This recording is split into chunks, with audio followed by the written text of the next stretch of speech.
Bonjour Zinedine, Antoine Simoneau pour RTL, le Parisien et Téléfoot. Je m'y perds.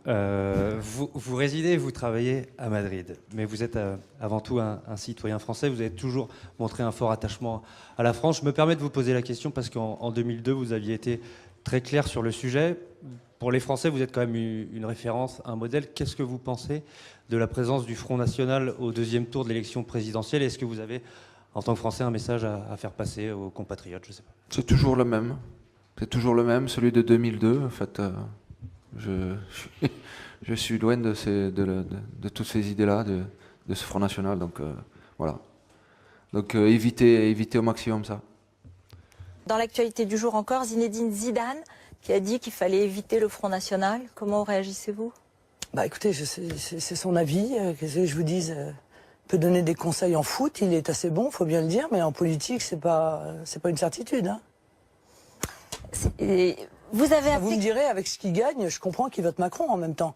Parce que comme M. Macron veut faire en sorte que les gros ISF ne payent plus d'imposition, enfin, je suppose que M. Zinedine Zidane très beau a pas mal de capital. Oui, c'est un beau parcours. Vous le souhaitez pour les Français ou pas? Pour les jeunes Français ou pas? Pas mal de capital financier et que donc il a tout intérêt probablement à l'élection de M. Macron pour préserver la richesse qu'il a pu obtenir grâce à son talent. Est-ce que vous souhaitez aux jeunes Français d'avoir une belle carrière? Parce qu'il est sorti d'un quartier comme la Castellane et il a fait une très belle carrière. Oui, est-ce que c'est oui, mais si vous voulez, je crois que l'argumentation consistant à dire aux jeunes de quartier que la seule perspective pour eux, c'est soit de devenir footballeur, soit de devenir dealer, c'est terrifiant.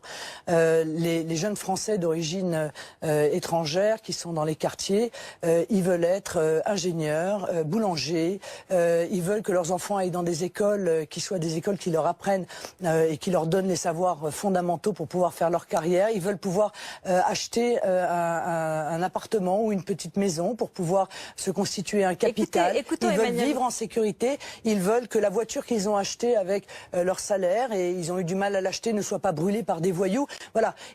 Ils sont, Madame Elkrief, des Français comme les autres. Et ils veulent être traités